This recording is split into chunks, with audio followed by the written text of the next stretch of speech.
阿 Sir 條女嚟㗎。邊啊講？就啦，咁條女啊，走啦。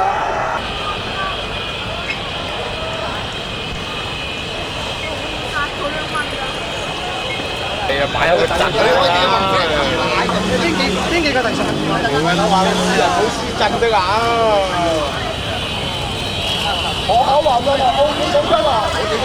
多到有正式時間，咁樣嘅話，行業就唔能夠堅持落去，越做就越工人就面投降。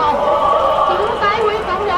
因為覺得自己做咁長時間，就會不知自己會有病。如果做我哋嘅特首喺觀光塔有一個民脂民膏血腥嘅酒會，我哋如果駕駛嘅朋友你哋有興趣，可以順序有秩序一架電單車慢慢駛向觀光塔嘅方向，去揾一揾我哋嘅偉大特首，好冇？好！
喺道路交通法實施之後，政府正係繼續跟進相關嘅法規同埋配套，為交通治理創造更為合理嘅法治環境。